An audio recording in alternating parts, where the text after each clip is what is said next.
E aí pessoal, tudo certo? Código 171 no ar, eu sou o NJ e hoje, antes de entrar no caso, deixa eu abrir um parênteses rápido aqui.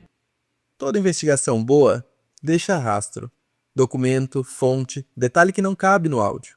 E até agora isso morria aqui, não mais. O Código 171 agora tem um site. Lá tem a matéria do episódio, contexto, fontes e um espaço aberto para você deixar o que eu não vi. Porque golpe bom nunca é descoberto sozinho. O link tá na descrição e você pode ir dando uma olhada enquanto escuta a história de hoje. Agora sim, vamos ao caso. Hoje eu vou contar uma história brasileira. Uma história de ascensão meteórica e queda ainda mais rápida. Em 2012, um brasileiro aparece na lista da Forbes como o 7º homem mais rico do mundo. Fortuna estimada? 171 bilhões. Ele era dono de 6 empresas de capital aberto na bolsa. Petróleo, mineração, energia, logística. Todo mundo queria investir com ele. Celebridades queriam ser fotografadas ao lado dele. Ele andava de helicóptero, tinha iate, mansão e falava para todo mundo que ia se tornar o homem mais rico do mundo. Aí chegou 2013 e em um ano perdeu 99% da fortuna, de 171 bilhões para 2 bilhões. Em 2014, declarou patrimônio negativo de 5 bilhões. O nome dele é Eike Batista, e essa é a história de como um império de 50 bilhões virou pó. Senta aí porque hoje você vai entender como ele construiu esse império, o que deu errado e a maior lição sobre a bolha da expectativa. Bora lá! Eike Batista nasceu em 1956 em Governador Valadares, Minas Gerais. Mas não era uma família qualquer. O pai dele, Eliezer Batista, foi presidente da Vale e ministro de Minas e Energia. Ou seja, Eike cresceu dentro do mundo da mineração e do poder. Aos 12 anos, a família se mudou para a Europa, Suíça, Alemanha, Bélgica. Eike estudou fora, ficou fluente em 5 idiomas e com 21 anos ele voltou para o Brasil e montou a sua primeira empresa, compra e venda de ouro. Fazia a ponte entre garimpeiros da Amazônia e compradores europeus. Em um ano e meio, ele já tinha juntado o equivalente a 30 milhões de reais hoje. Aos 29 anos, ele virou presidente de uma mineradora canadense chamada TVX Gold. E entre 1980 e 2000, ele criou e operou 8 minas de ouro no Brasil e no Canadá, e mais uma mina de prata no Chile. Ou seja, o cara entendia de mineração. Era bom, era experiente e tinha crédito no mercado. Mas o que transformou o Eike num fenômeno foi a OGX. Entre 2004 e 2010, Eike criou 6 empresas e abriu todas na Bolsa de Valores. E todas tinham um X no final do nome. MMX, mineração. MPX, energia. OGX, petróleo e gás. LLX, logísticas, portos. OSX, construção naval. CCX, carvão mineral. E sabe o que significava esse X? Multiplicação da riqueza. Eike tinha uma visão chamada Visão 360. Funcionava assim. A OGX ia extrair petróleo. A OSX ia construir os navios para transportar. E a LLX ia ter o porto para receber.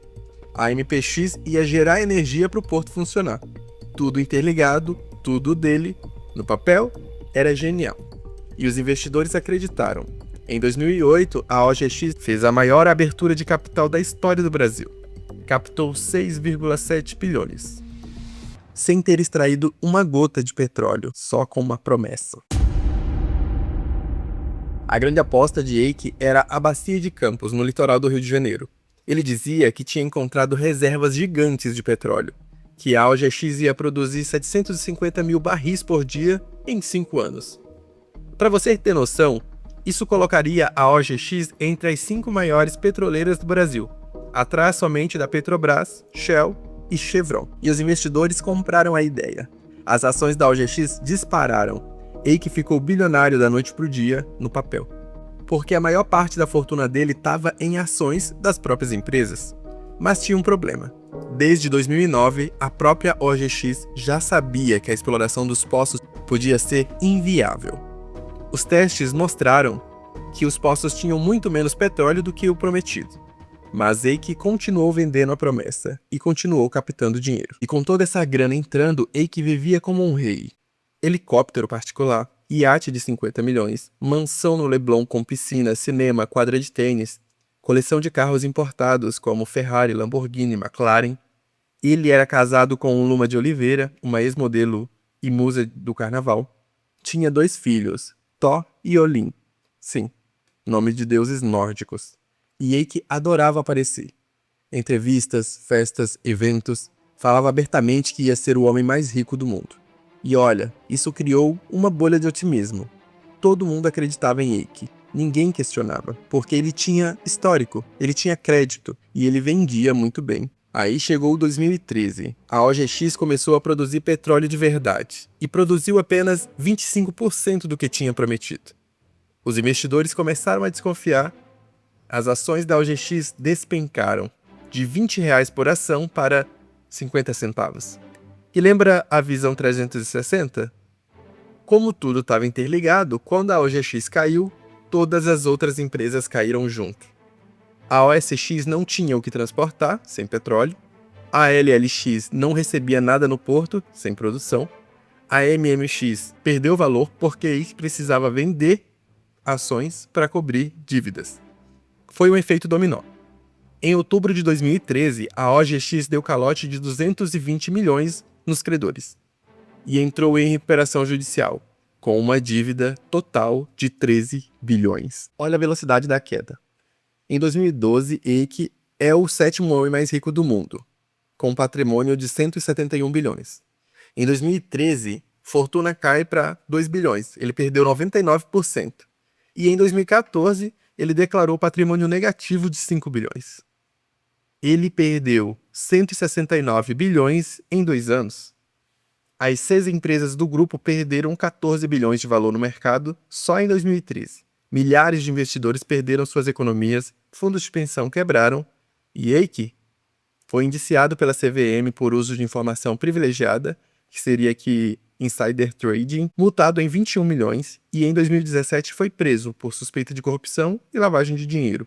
Ficou alguns meses preso, depois em prisão domiciliar. Hoje ele está solto, tenta montar novos negócios, criptos, energia sustentável, mas a credibilidade, essa ele nunca mais recuperou.